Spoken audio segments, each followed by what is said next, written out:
Hey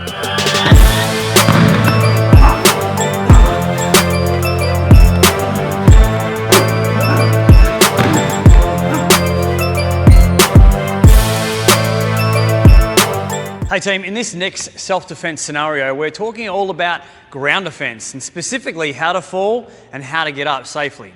So in this particular situation, we want to make sure that if we are ever pushed or we're tripped in a scenario or in a situation, we want to make sure we fall correctly. What we don't want to do is fall on our elbow or fall on our wrist, therefore injuring ourselves and being no good to anyone, especially yourself as well. So if my partner and I, we start, I guess, on the basic level is just sitting down on the floor. So the most simplest way to practice our break falls. So the best way to do it is feet in nice and close to your backside, hands in front. And as we roll back, we want to make sure our chin is to our chest and we don't fall flat on our back, we get a bit of a roll back. So without even using our hands, we want to see that we can roll back and forward without any big sort of thud right there. The next part is to add in the hands. Now it's important also that we add in our hands quite low, in line with your hip line rather than too high. If you go too high, you'll hit your elbows and you're going to cause some injuries there. So as we roll back this time, chin down, we roll, and our hands are nice and sort of at a 45-degree angle in line with our hip line. So we do that a couple of times with my partner, roll down and slap, and we come back again, roll down and slap. Then what we want to do is we want to transition from just practicing on our backsides to be squatting down. So as we get ourselves up, we squat down, feet together, squatting down on our heels here. As we squat, we sit, we roll, and we add in that slap. And again, you can see that we're using our offensive hands up, stand up position here to transition into our squat again. We'll do it one more time. Squat down and back up. And now we can stand up. So here we go, we'll move back a little bit, feet here. Really good process to get your students to start from the ground level, get the technique right, and then build it up as they build their confidence as well. So from here, I sort of just count them down. I sort of say, squat, sit, and roll. And then hands up, stand up. One more time, squat, sit, and roll. And hands up, stand up.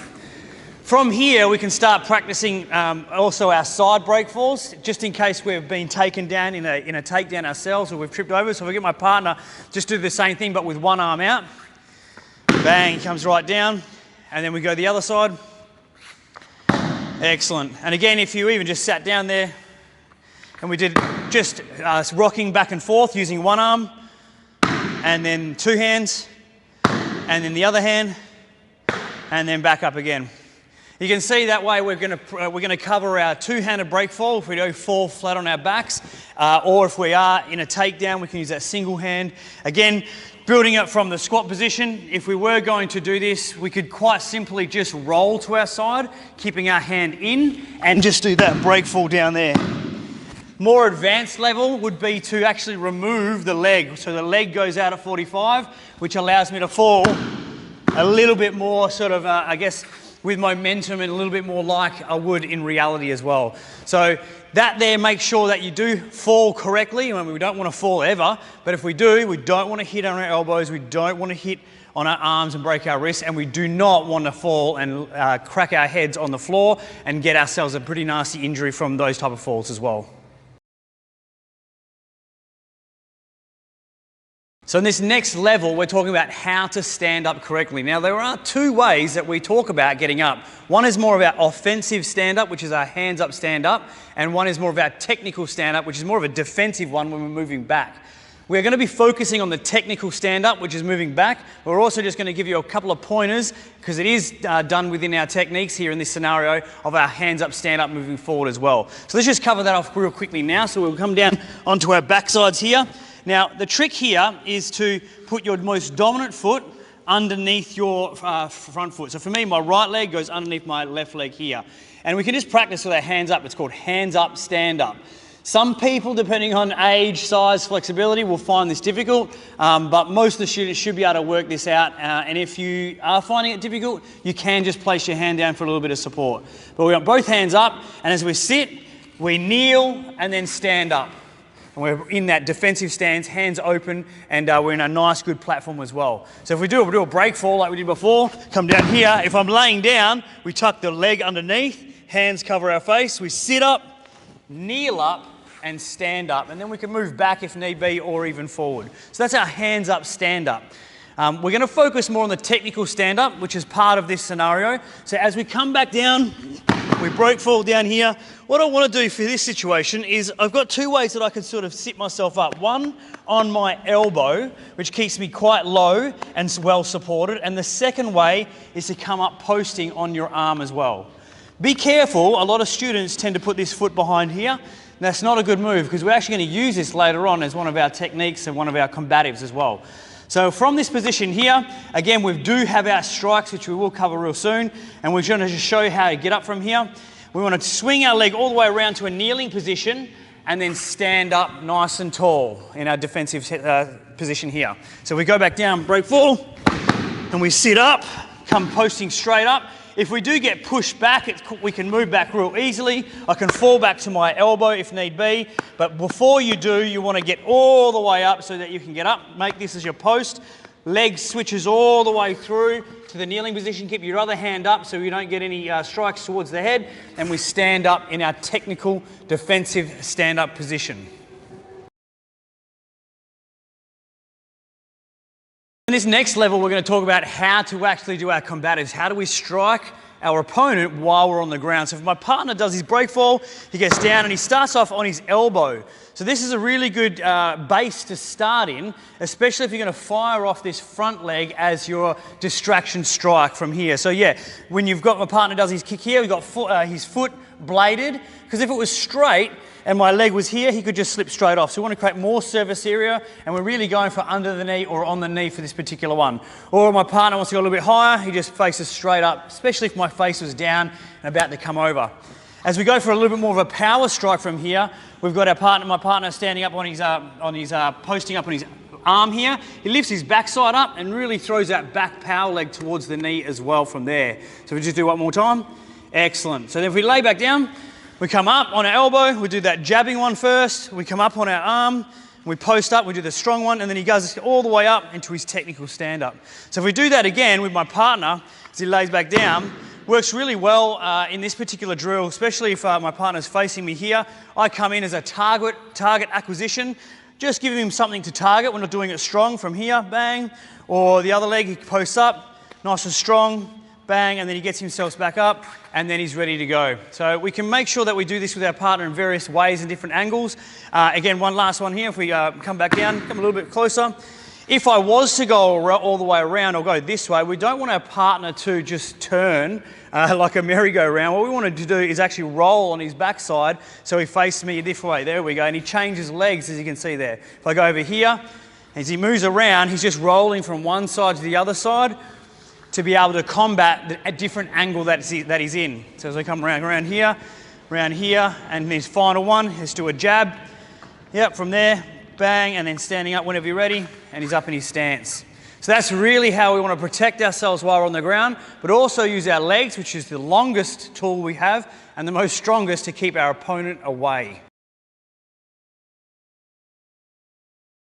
So one other thing that we can do from here is to follow up once we've stood up as well. So if my partner does one of his strikes, he gets all the way up, and then he can shuffle in and do a real big, strong power technique using his shin on my thigh or on my knee. This is going to do a major amount of damage towards my partner, especially going to give me the opportunity to run away. So my partner just lays back down again, gets down in his position, he does one of the strikes, bang, he gets all the way back up, he shuffles in, and he does that nice, strong power kick towards my thigh. It's really going to distract the person. It's going to do some damage to the leg. You know, if their leg's sore, they can't run after you. Give you a good chance to get away, which is perfect in this situation. So in this next level, we're actually going to come in nice and close. We're going to close the distance, control our attacker so that we can continue our self-defense technique and give ourselves that opportunity to get away. Why would we want to come in and control our partner? Well, we're not finished with them. They're still showing that they're in the game. They may be saying something or doing something with their body or their language, and I need to go in there and sort this out as quick as I can so I can get away. So if I lay down here, we break down here. From here, my partner comes in, I'm up on my elbow first, I'm going to do my initial strike to the leg, that removes that one there. I post all the way up, I hit that knee here, I swing around, I come up, I shuffle in, do that big strong thigh kick. From here, I'm going to close the distance and come into that center clinch. It's important to know in this particular situation, I'm really striking towards the side of the neck as well as grabbing, bringing his forehead into my chest here so it stays away from my head. Then I can, whatever my center knee is, if it was over here, my center knee is my right leg. For this particular case, in this scenario, his head's on my side here, my left leg is the center leg. So I will do 2 big, strong power knees in towards the groin here. So let's just do that technique one more time. So I've come up, elbow, strike towards the first knee that's in front of the way, keep my hands up to protect myself, kick towards the second knee as quick as I can get up. He's still in the game, so I shuffle in, do my big strong power round kick, come in, clench, 1 and 2, and then from there I can just clear off and get out of there as quick as I can. In this next level, we're talking about the takedown and the restraint for the advanced students as well. So if we look at what we have done so far and what's going to lead us to the takedown with our partner. So I've fallen down or I've been pushed down over. I come up on my elbow first. I do my first strike that keeps them away. And again, that can be to the head or whatever it may be.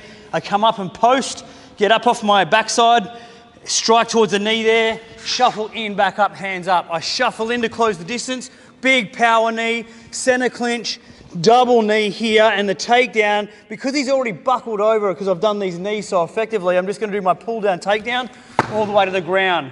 When my hands go, he will go with them as well. If I just let him go, it gives him a chance to bounce up and get out of this technique, and then I can exit out from here. So one more time.